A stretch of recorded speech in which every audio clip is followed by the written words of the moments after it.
இறை இயேசுவில் பிரியமுள்ள மாதா தொலைக்காட்சியின் அனைத்து நிகழ்ச்சிகளையும் ஆவலோடு பார்த்து கொண்டிருக்கிற அன்பு நேயர்கள் அனைவருக்கும் இனிய இரவு வணக்கம். இந்த நாள் உங்களுக்கு ஓர் இனிய நாளாக அமைந்திருக்கும் என்று நினைக்கிறேன். இன்றும் ஓர் அருமையான சிந்தனையை தான் நான் உங்களோடு பகிர்ந்து கொள்ள ஆசைப்படுகிறேன். கடவுளால் படைக்கப்பட்ட நாம் ஒவ்வொருவரும் அன்றாடம் எத்தனையோ நபர்களை சந்திக்கிறோம். நாம் சந்திக்கும் மனிதர்கள் எப்படிப்பட்டவர்களாக இருப்பார்கள் என்று நமக்கு தெரியாது. ஆனால் அவர்களை பார்த்த உடனே அவர்களை பற்றிய நமது எண்ணங்கள் எப்படிப்பட்டதாக இருக்கிறது என்று சற்று யோசித்து பார்ப்போம். சில மனிதர்களை பார்த்த உடனே நாம் அவர்களை பற்றி தவறாக எடை போட ஆரம்பிக்கிறோம்.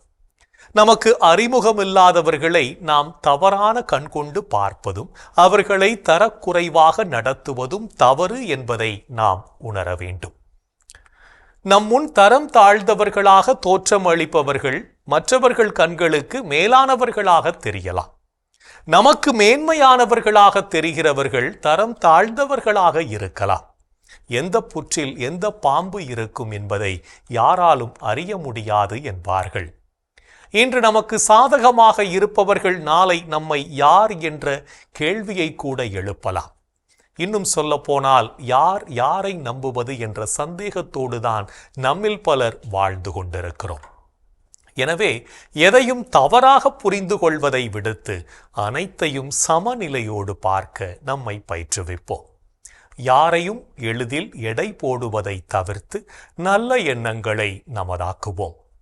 பல நேரங்களில் நாமே நம் மனதின் அழுக்கான கண்ணாடி வழியாக மற்றவர்களை பார்த்து அவர்களை எடை போடுகிறோம். மற்றவர்களை குற்றம் சொல்லும் முன் நம்முடைய பார்வை சுத்தமாக இருக்கிறதா என்று முதலில் சிந்தித்து பார்க்க வேண்டும்.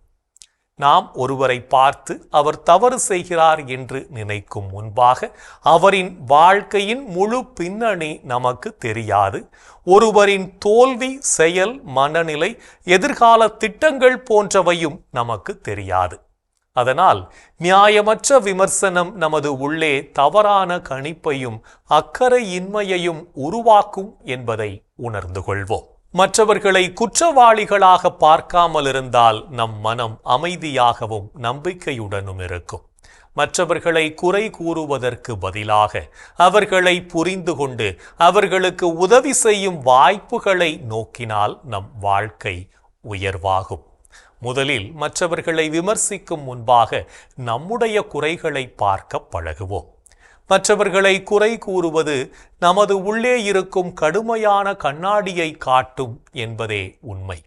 நாமே நம் மனதை சுத்தமாக்கும் போது மட்டுமே மற்றவர்களை உண்மையான அன்புடன் அணுக முடியும்.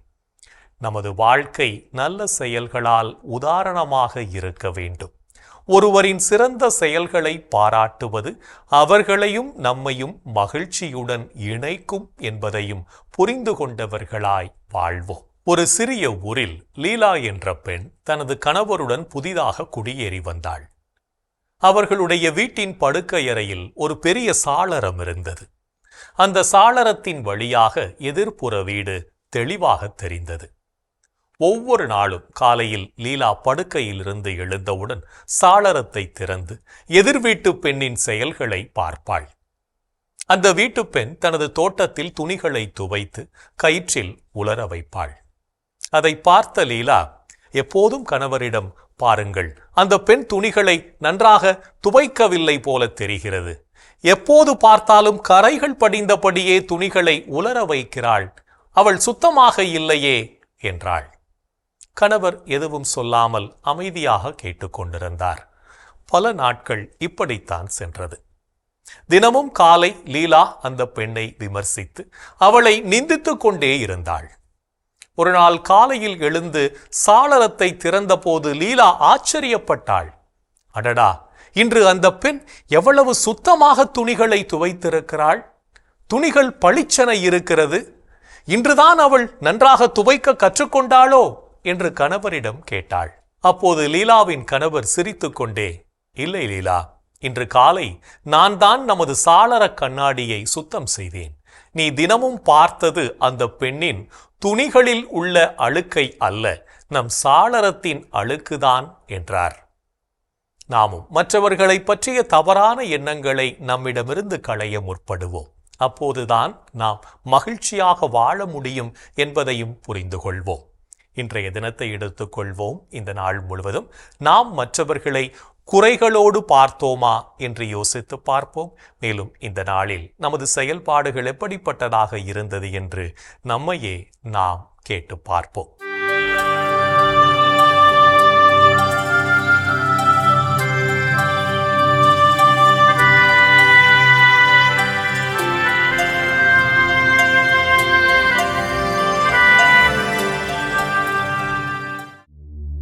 இன்று நீங்கள் தூய ஆவியாரை பழித்து பேசினீர்களா?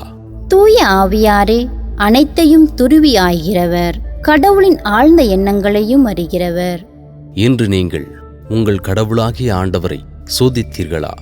உன் கடவுளாகிய ஆண்டவரை சோதிக்க வேண்டாம். இன்று நீங்கள் பேசிய வார்த்தைகளால் மற்றவர்களை மனம் நோகச் செய்தீர்களா? காயப்படுத்த பலர் இருந்தாலும் மருந்தாக சிலர் இருப்பதாலேயே நம் வாழ்க்கை அடுத்த கட்டத்தை நோக்கி பயணிக்கிறது. இன்று நீங்கள் உங்கள் குடும்ப அமைதியை குலைக்க காரணமாயிருந்தீர்களா? விட்டுக் கொடுங்கள், விருப்பங்கள் நிறைவேறும். மன்னிப்பு கொடுங்கள், தவறுகள் குறையும். மனம் விட்டு பேசுங்கள், அன்பு அதிகமாகும். இன்று நீங்கள் நல்லவற்றை சிந்தித்து செயல்பட்டீர்களா?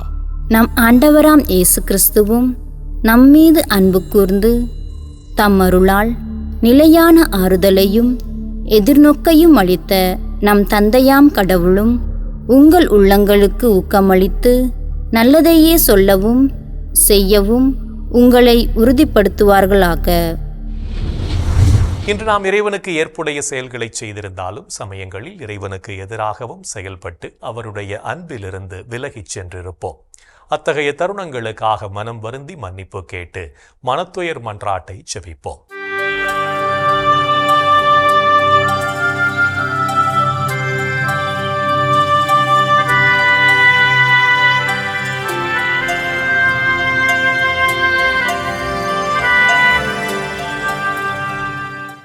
எல்லாம் வல்ல இறைவனிடமும் சகோதர சகோதரிகளே உங்களிடமும் நான் பாவி என ஏற்றுக்கொள்கிறேன்.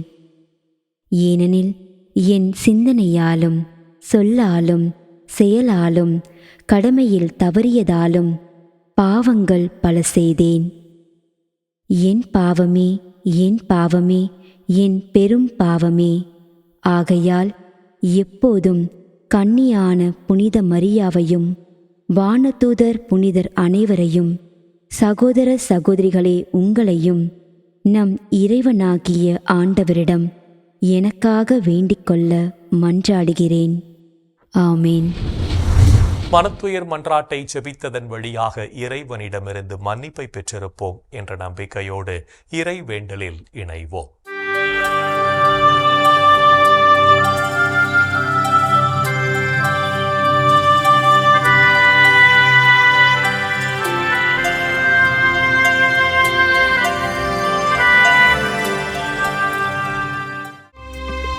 இறைவா இறைவா எமக்கு துணை புரிய வாரும். ஆண்டவரே எமக்கு துணை புரிய விரைந்து வாரும். தந்தைக்கும் மகனுக்கும் தூய ஆவியாருக்கும் மாட்சி உண்டாவதாக. தொடக்கத்தில் இருந்தது போல் இப்பொழுதும் எப்பொழுதும் என்றென்றும் இருப்பதாக. ஆமென்.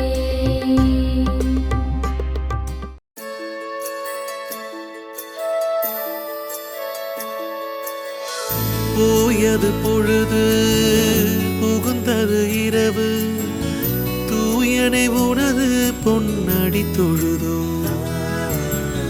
நேயமையெல்லாம் ஏதமும் நீக்கி நீயமையாண்டு காத்தருளையா. கனவுகள் துயில் வழி காணுதல் வேண்டாம், கனவிருள் பூதமும் கண்ணுரல் வேண்டாம். சினமுறு பகைவர் முரணலாம் வெல்வார். ஈனமும் உடலில் அணுகிடாது அருள்வார். ஆதியம் தந்தாய் அருள் புரிவீரே, அமலன மகனே அருள் புரிவீரே. ஜோதியே உருவாம் தூயாவியாரே, தொழுதனம் உமதடி அருள் புரிவீரே. ஆமென் ஆமென் ஆமென்.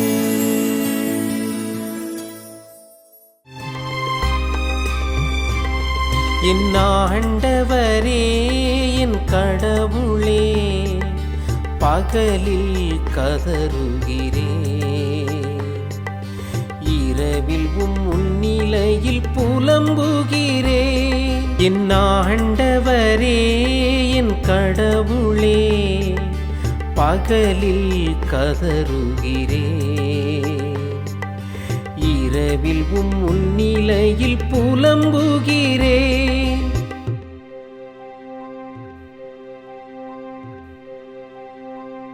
ஆண்டவரே என் மீட்பின் இறைவா, பகலில் நான் கதறுகிறேன்,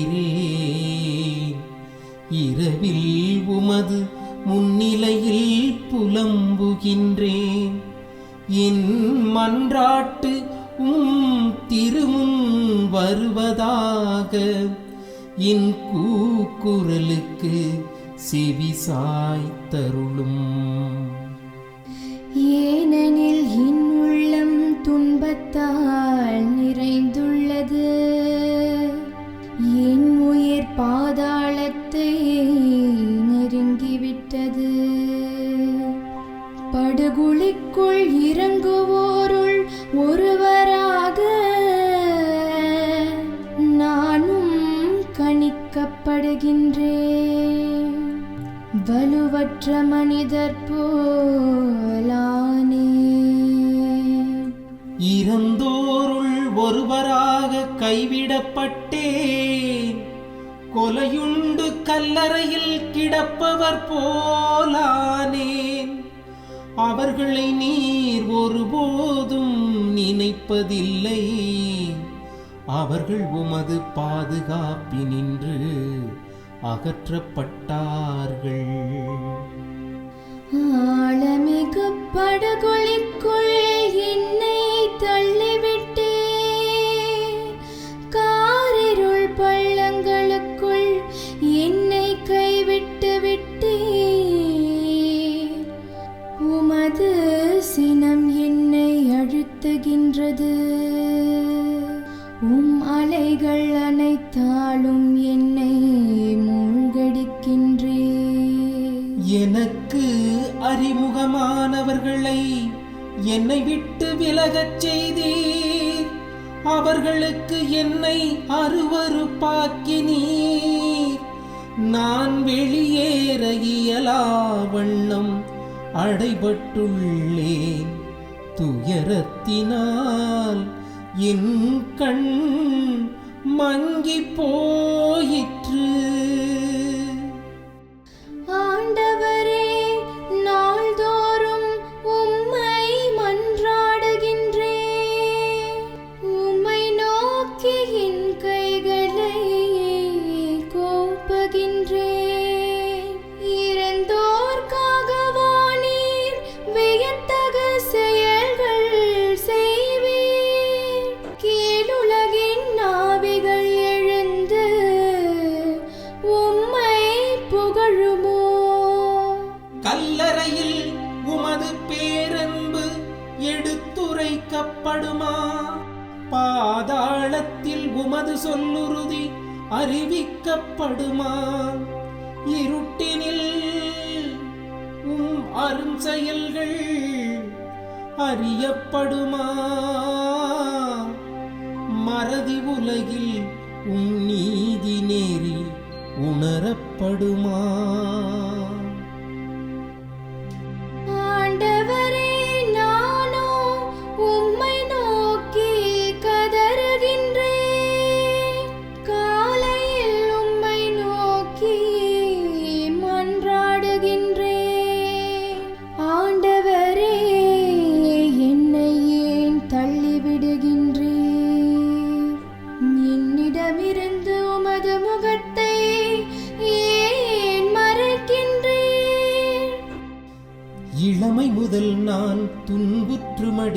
நிலையில் உள்ளேன்.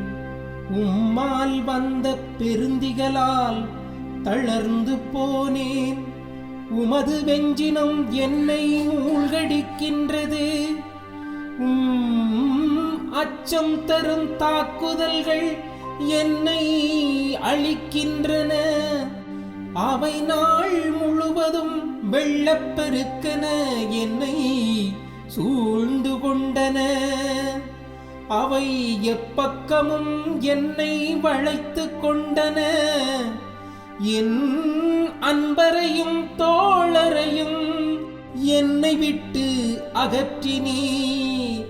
இருளே என் நண்பன், இருளே என் நண்பன். தந்தைக்கும் மகனுக்கும் தூய ஆவியாருக்கும் மாட்சி உண்டாவதாக. தொடக்கத்தில் இருந்தது போல் இப்பொழுதும் எப்பொழுதும் என்றென்றும் இருப்பதாக. ஆமென். என் ஆண்டவரே, என் கடவுளே, பகலில் கதறுகிறேன், இரவில் முன்னிலையில் புலம்புகிறேன். என் ஆண்டவரே, என் கடவுளே, பகலில் கதறுகிறேன், இரவில் முன்னிலையில் புலம்புகிறேன். இறைவனின் உடனிருப்பு இந்த இரவு பொழுதிலும் நம்மை பாதுகாத்து வழிநடத்தும் என்ற நம்பிக்கையை இறை வேண்டலின் வழியாக பெற்றுக்கொண்ட நாம் இப்போது நாளைய வாசகங்களுக்கு செவிமடுப்போம்.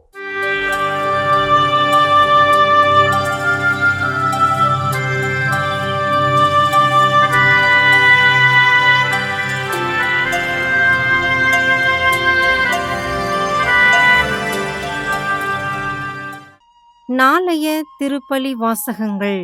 முதல் வாசகம் இறைவாக்கினர் யோவேல் நூலிலிருந்து வாசகம். அதிகாரம் 3, இறை வார்த்தைகள் 12 முதல் 21 முடிய. பதிலுரை பாடல் திருப்பாடல்கள் அதிகாரம் 97, இறை வார்த்தைகள் 1 முதல் 2, 5 முதல் 6 மற்றும் 11 முதல் 12 முடிய. லூக்கா எழுதிய தூய நற்செய்தியிலிருந்து வாசகம். அதிகாரம் 11, இறை வார்த்தைகள் 27 முதல் 28 முடிய. அக்காலத்தில் இயேசு மக்களோடு பேசிக் கொண்டிருக்கும் போது கூட்டத்திலிருந்து பெண்ணொருவர், உம்மை கருத்தாங்கி பாலூட்டி வளர்த்த உம் தாய் பேறு பெற்றவர் என்று குரல் எழுப்பி கூறினார். அவரோ, இறை வார்த்தையை கேட்டு அதை கடைபிடிப்போர் இன்னும் அதிகம் பேறு பெற்றோர் என்றார். ஆண்டவரின் அருள்வாக்கு. கிறிஸ்துவே உமக்கு புகழ். நாம் ஒவ்வொருவரும் இறை வார்த்தையை நாளும் வாசித்து அதனை தியானிக்கவும் ஆண்டவரின் அனுபவத்தை நிறைவாக பெற்றுக்கொள்ளவும் அழைப்பு விடுக்கும் இயேசுவின் குரலுக்கு செவிமடுத்து வாழ்வோம் என்ற சிந்தனையோடு சிமியோன் பாடலில் இணைவோம்.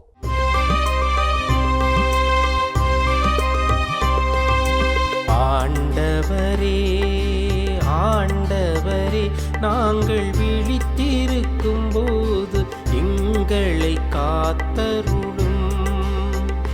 நாங்கள் தூங்கும் போது எங்களை பாதுகாத்தருளும்.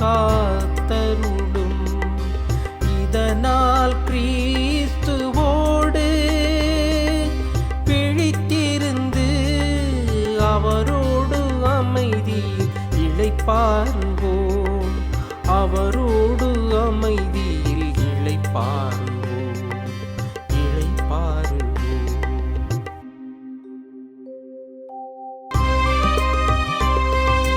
ஆண்டவரே, ஆண்டவரே, உமது சொற்படி உம்மடியான் என்னை இப்போது அமைதியுடன் போகச் செய்கின்றீர்.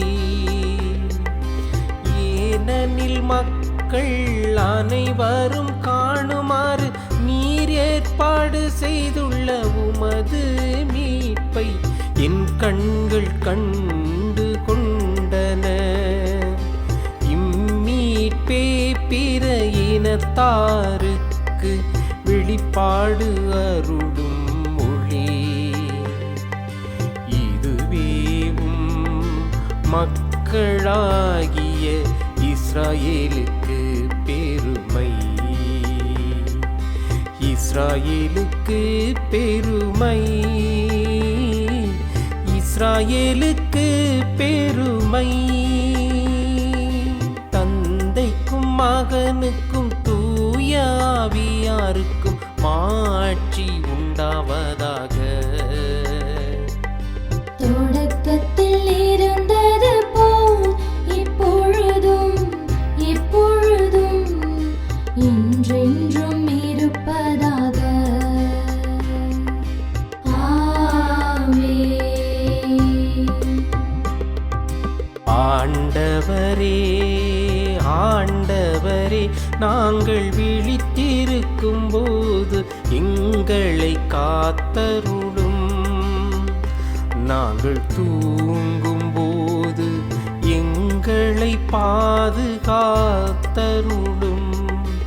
இதனால் கிறிஸ்துவோடு விழித்திருந்து அவரோடு அமைதியில் இளைப்பாறுவோம். அவரோடு அமைதியில் இளைப்பாறுவோம்.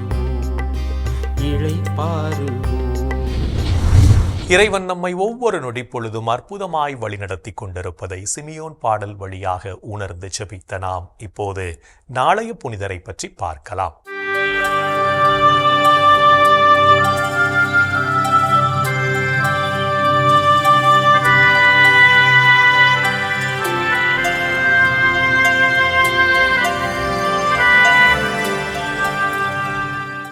அக்டோபர் 11.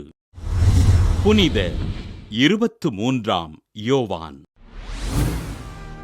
இத்தாலி நாட்டிலுள்ள சோட்டாயில் மாண்டி என்னுமிடத்தில் வாழ்ந்த ஜியோவான்னி பெடிஸ்டா ரோன்கல்லி, மரியன்னா ஜூலியா மாசல்லா பெற்றோருக்கு கிபி 1881ஆம் ஆண்டு நவம்பர் 25ஆம் நாள் பிறந்தார் 23ஆம் யோவான்.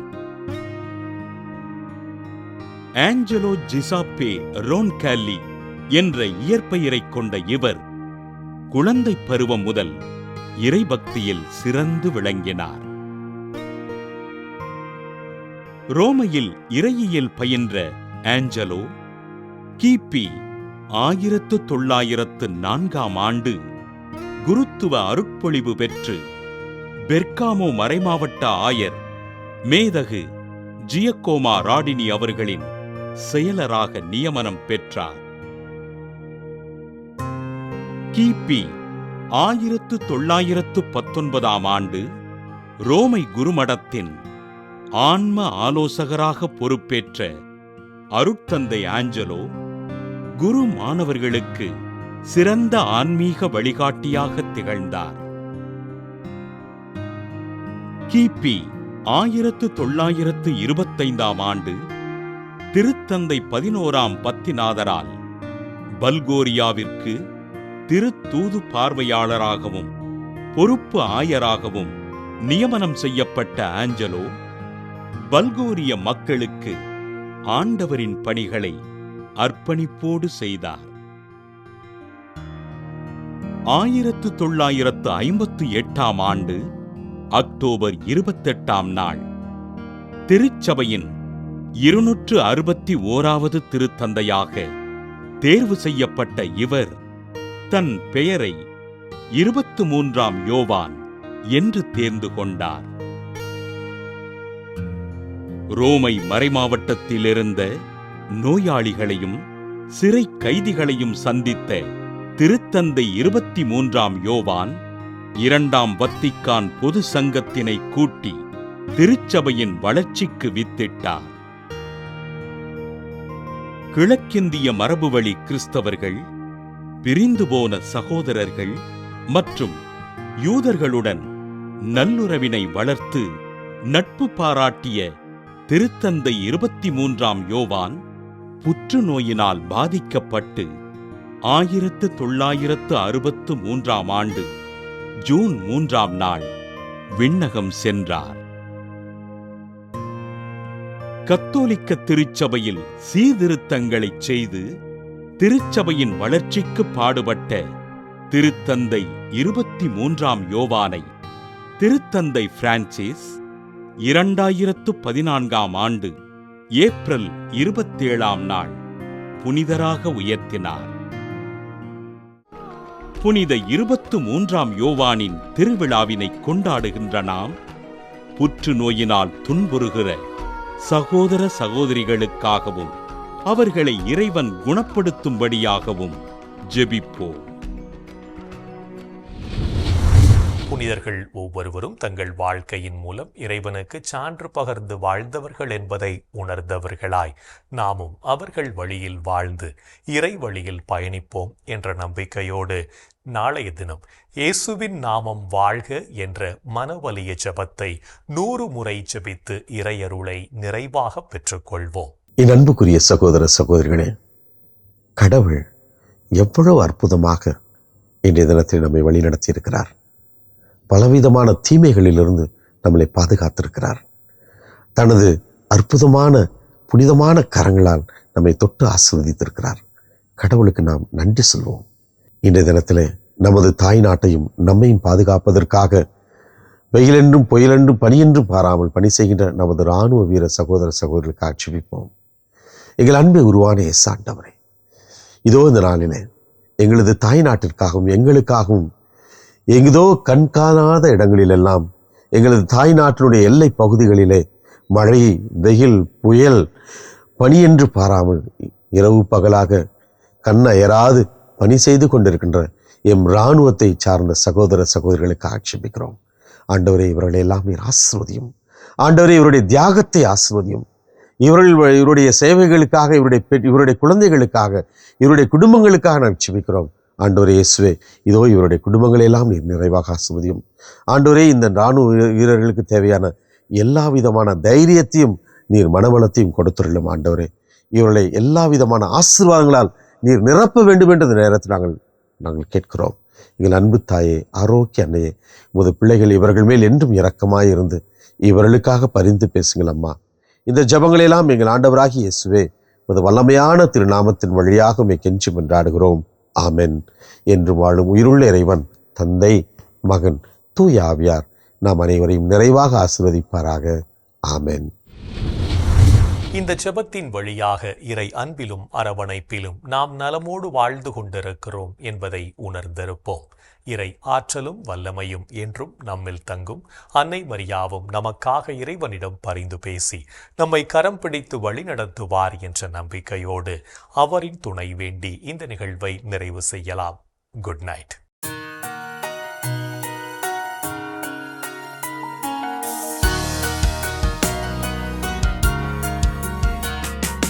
வானகம் ஆளும் அரசியின் வாழ்க, வானவர் அனைவரின் தலைவியே வாழ்க, இயேசுவின் பேரே உலகில் பேரொளி உதயம் ஆகிய வாயிலே வாழ்க.